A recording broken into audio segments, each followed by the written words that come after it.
Entonces entramos a la sección de construir abstracciones de datos desde cero, clases y objetos. Entonces en escala se pueden definir clases. Las clases se definen como en Java, parecido. Class, se le da un nombre, se dice cuáles son los parámetros de la clase y podemos definir como unos miembros de esa clase, que en este caso se van a llamar numerador y denominador. Y decimos que numerador es el primer parámetro y denominador es el segundo. Entonces, toda clase en escala se define con este primitiva, class. Se le da un nombre, en este caso el nombre que se dio fue racional. Y eso inmediatamente hace que en escala haya un nuevo tipo de datos. El nuevo tipo de datos es con el nombre que yo le di a la clase. Pues ahora hay un nuevo tipo, se llama racional. O sea, las cosas podrán ser de tipo racional. Dime, Juan Andrés.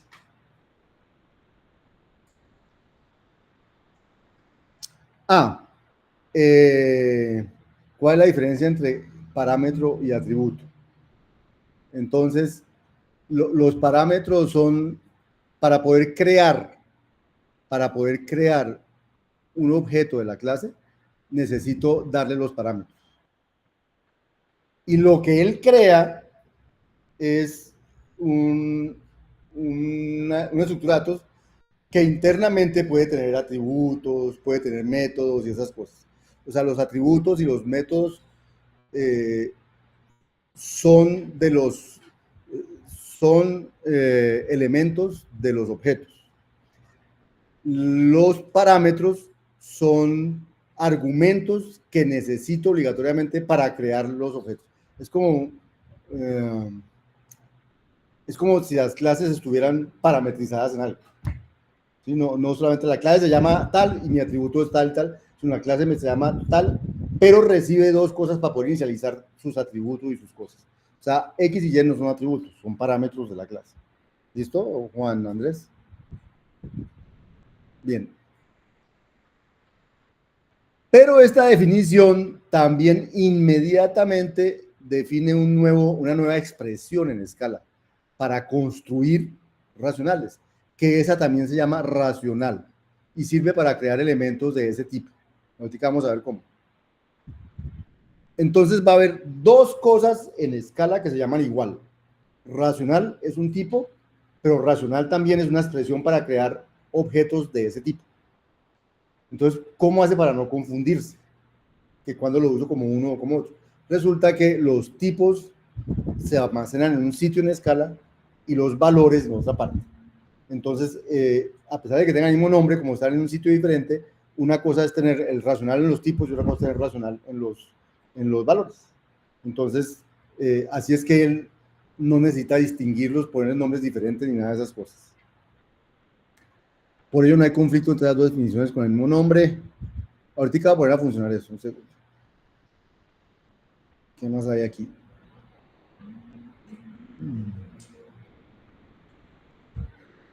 Listo. Entonces, vamos a empezar aquí con...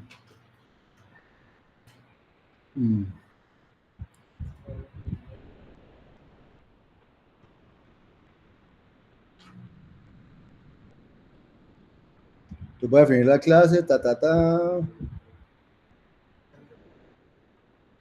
cierro.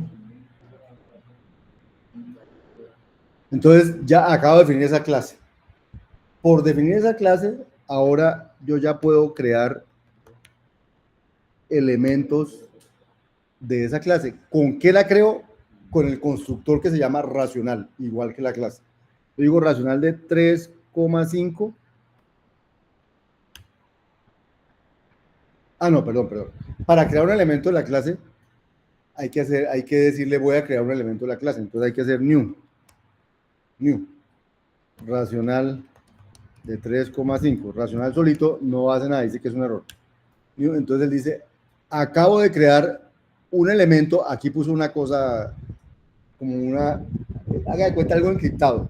que dice, tengo aquí el elemento guardado, que es de tipo racional. Y ahí tengo guardado seguramente 3 y 5, pero no dice ni cómo lo tiene guardado ni nada de esas cosas. Entonces, voy introduciendo cosas. En Scala, cuando usted crea cosas, él no se las puede mostrar porque no sabe cómo mostrárselas. Si usted le quiere decir cómo mostrárselas, entonces las va a poder mostrar. Entonces, uno puede decir, entonces todas las clases en Scala tienen un método que se llama toString,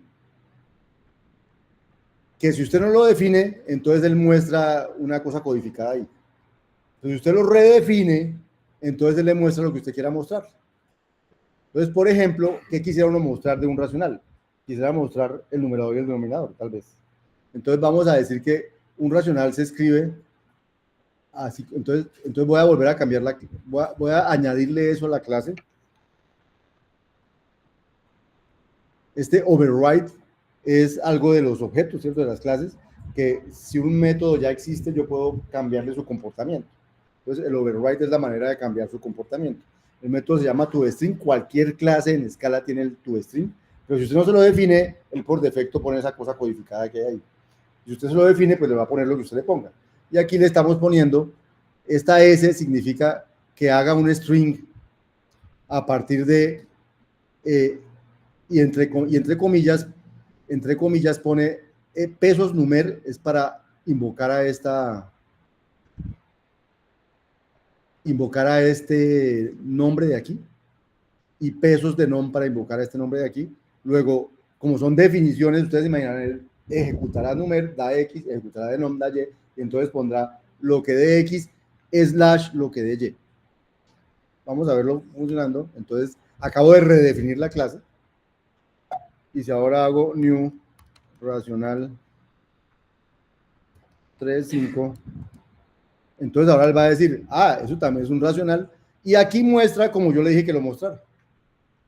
Como el numerador / el denominador. ¿De acuerdo? Entonces, a este no lo guardé en ninguna parte. Yo podría guardarlo, podría decir val, voy a llamarlo O1 o racional 1, R1, igual a new racional 3,5, y entonces ahora no solamente lo creó, sino quedó guardado en R1. Él siempre lo guarda en alguna parte, pero si yo le doy un nombre, lo guarda en una cosa que yo no tengo acceso, luego no la puedo usar después. Si yo la quiero usar, le tengo que dar un nombre para poder usarlo después. En este caso lo llamé R1. Bien, entonces ahí quedó guardado. Si yo le digo que es R1, entonces él me dice R1 es de tipo racional, ¿cierto? O sea, ya puedo crear objetos de tipo racional. Bueno, entonces R1 es un objeto, mientras racional, esto es la clase, O1 es un elemento de esa clase, una instancia de esa clase se llaman, entonces es un objeto. Esa es la diferencia entre clase y objeto. Las clases dicen cómo se crean los objetos son las instancias de esa clase, ¿de acuerdo? Bien. Muchas de esas cosas ya las saben porque ustedes vieron ya programación orientada a objetos. Luego, debería solo recordarles cosas, no son cosas nuevas para ninguno de ustedes, espero yo. Bien. Sigamos, ¿qué más dice aquí? Entonces, un objeto de la clase racional va a tener dos miembros, numer y denom. Entonces, este numer y este denom son dos, por ahora le llamamos miembros de la clase. Ahorita, Juan Andrés, veremos la diferencia entre atributo y método. Por ahora, llamemos los miembros para no darles nombres como atributos o métodos. ¿Sí? Bien, entonces, como hay un número y un denominador, entonces yo puedo acceder a los miembros de un objeto con el operador punto, como en Java. O sea, yo podría decir, quiero r1.numer, y entonces accede al miembro que se llama numer, y dice estrés, o r1.denom, y accede al miembro que se llama denom, y da 5. ¿Sí? Bien.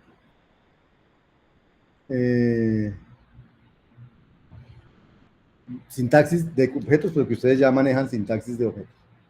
Ahora, Hasta ahí vamos, ¿cierto? Entonces, quiero poder operar con los racionales. Entonces, ¿qué operaciones quiero hacer con los racionales? Quiero poder sumarlos, restarlos, multiplicarlos, dividirlos, saber si son iguales. Eso es lo que quiero hacer.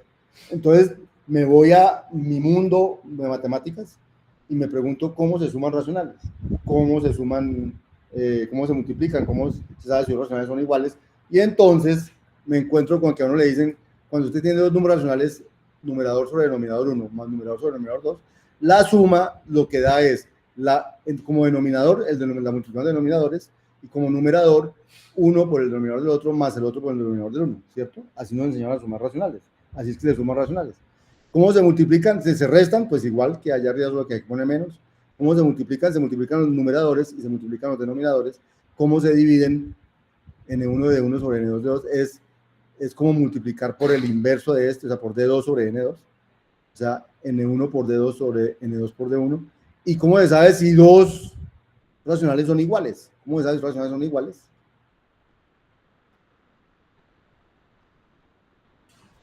Dos racionales son iguales si este multiplicado por este da igual a este multiplicado por este. O sea, P sobre Q es igual a R sobre S si P por S es igual a Q por R. ¿Sí? Matemática, eso es puras matemáticas. Entonces, esa es la aritmética que yo quiero implementar en mi implementación. Entonces, ya creé mi clase racional. Ahora voy a crear la función que suma racionales. O sea, voy a hacer una función que da dos números racionales, R y S, me devuelve el racional resultante de sumarlos. Entonces, si R es un racional y S es un racional, ¿cómo dice aquí que se suman? Dice, cree un nuevo racional cuyo denominador sea el numerador del 1 por el denominador del 2 más el numerador del 2 por el denominador del 1. Entonces voy a crear un nuevo racional cuyo numerador, el racional yo le doy dos parámetros, ¿cierto? El numerador y el denominador. Entonces, el numerador ahora es el numerador del 1 por el denominador del otro, más el denominador del otro por el denominador del 1, y el nuevo denominador es el denominador del 1 por el denominador del otro. Y acabo de crear mi función suma de racionales.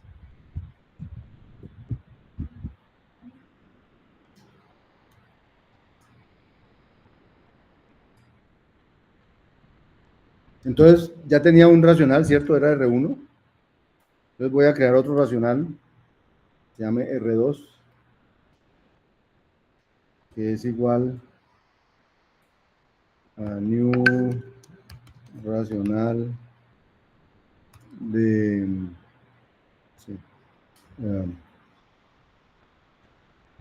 4, 9. Sí. Listo. Y ahora debería poder usar la función suma racional y darle R1, por ejemplo, y sumarlo con R2. Y ahí me hizo la suma. Dio 47 sobre 45. ¿Sí? También puedo sumar, no sé, R1 con R1, por ejemplo. Me da 30 sobre 25. Y así, todo ya puedo sumar racionales. ¿De acuerdo? Antes de Gerardo. Profe, una preguntita. Entonces, dentro de Scala, o al menos de la manera en que nosotros lo estamos usando, no podemos crear, digamos, funciones que estén asociadas directamente a la clase.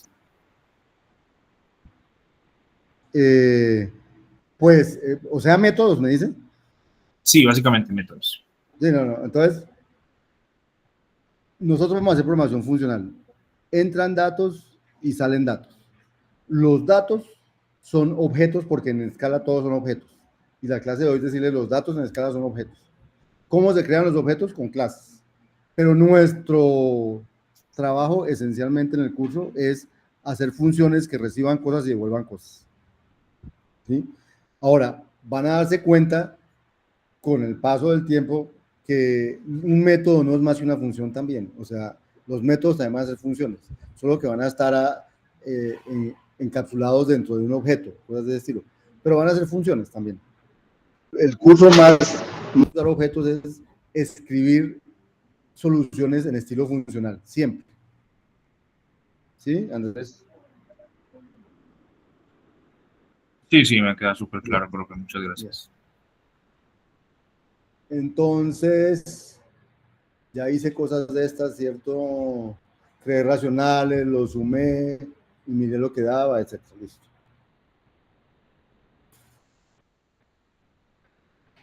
Entonces, hasta ahí lo más sencillo.